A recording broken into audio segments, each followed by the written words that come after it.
What is going on, you guys? It's that time again for another Player Era project. This time, it's going to be another Hall of Famer.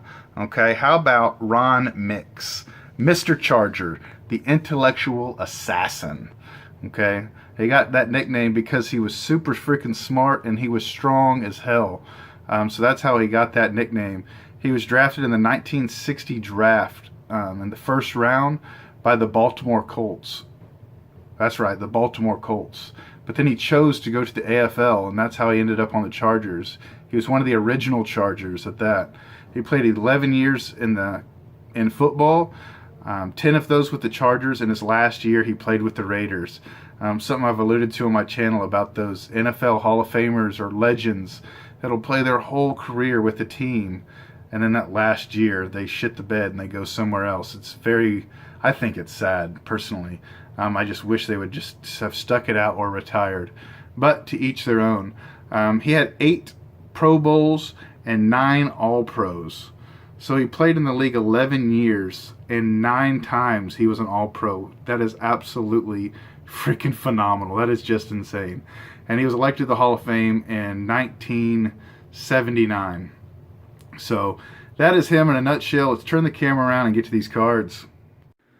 So here we go, Mr. Ron Mix, the intellectual assassin. Gonna try to double dip on his rookie card. He had a kind of a very interesting deal here. He had these, I believe this is Fleer. His first rookie card is actually a Fleer. And then his second year card is a Topps. And his third year card is Philadelphia. So very, very different. That's actually something you don't see a whole lot of players have from back then. You see a couple that have a Fleer and then a Topps, or a Fleer or a Topps and a Philadelphia, but very rarely will you see the first 3 years all something different. And some of these, well, all of these Philadelphia cards, for some reason, are just so damn expensive. You would think for just a regular offensive tackle, you'd maybe be able to get these just for a couple bucks, but that's just not the case. They kind of go $7, $8. And then this set, it's not, it's not in order. So you'll see some cards that were out of order. That being this last one, the tall boy, the 1965, definitely shouldn't be there at the end. But that is that. 11 cards in the Player Era set. 12 if you include me double dipping, hopefully. He's a guy that I haven't seen a whole lot of TTM success from. I've been able to get him twice. What kind of worries me is I've never seen anyone try to get him. And then last week I seen someone try to get him and they got the yellow label of death, a rejection. So I don't know how well this is going to go. So once again, with this being a larger gamble, my donation's going to be smaller because I send cash. So I'm going to be sending $100, it'll be 5 $20 bills, and these cards. So let's see what happens here. So the Ron Mix cards has come back, and this return has actually been quite the story. Not only do I have this letter that's here in front, and I actually don't want to get too close because I just realized his personal email's on it. But it says here in this letter that he wrote that I'm relatively certain that you had sent me 1 or 2 cards. What's it say here? That I have forwarded you, but I have no idea what happened to them. I suspect that I threw them away with the Christmas wrapping. Anyways, to compensate you for it, I have enclosed some autographed sports art cards. With kind regards, I remain sincerely yours, Ron Mix. And then he signed it. Hang on, Corb, shh, shh, shh. And then he sent all of these. So what's kind of weird or different other than that is then he emailed me while I was on deployment. He emailed me on the ship and said that he found my cards and he'd be getting them out to me shortly. I had no idea about any of this at the time. I didn't know about this until I got home. And this is postmarked December the 30th, by the way. So I got home and I found these. Here is the envelope from San Diego, California, and canceled stamps. I had my wife open all the player error projects that came in while I was deployed, just so she could tell me if they were signed or not. I didn't want her to send me pictures because I kind of wanted to see them all firsthand. But here we go.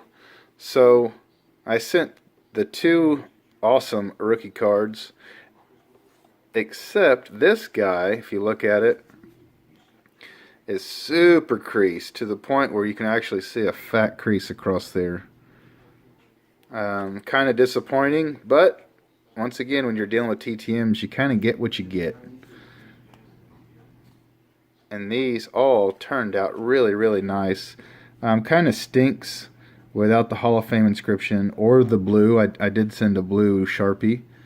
But once again, that's what happens when you TTM. You roll the dice. But this is one heck of a success. I did write him back on the email, and he wrote me back after that. Just ask him some random questions about being in the Hall of Fame and all that. And I have the email printed out, and I will be putting that email with these cards in the binder. So he signed all of them except this card for some unknown reason. I have no clue why. But the good news is I actually have this card signed already in blue with Hall of Fame inscription. The signature is actually freaking perfect. And that jersey looks so awesome in this card. So this, once again, another player era success down. This is 100% a win in my book. Ron Mix is very tough to get via TTM. He even said that in his email, that he has some, what's it called, that he's under contract with a company for his autograph, and it goes against the contract that he signed. But since I was in the military, he was going to make an exception, and he was sure that the company that he has the contract through would understand. So that is that. Till next time, adios, be safe, bye-bye. Toodles. So after shooting that video, I had an idea, and I will get to that idea here in a second. But here is that card that I was telling you about that I already had signed, and it's absolutely beautiful. And I also forgot, I don't know how I forgot this, but the 1965 Tallboy. I did not send this in my player era set when I sent it to him. But I actually do have the entire set signed. I thought I had the player era set signed until I started putting these cards away. And then I realized, oh, there's a card here that I didn't have in my set that I sent him. So that is that. So here's my idea. I got 4 of these.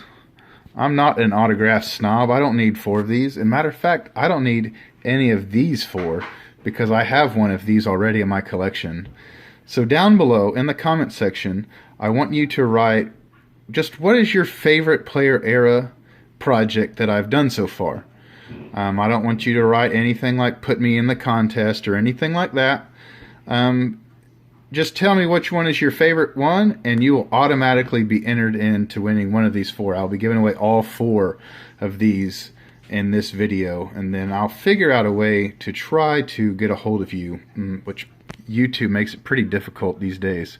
So thanks for watching another player era project in the books. There's Ron Mix autographs all over the freaking place right now. Till next time, adios, be safe, bye-bye, toodles.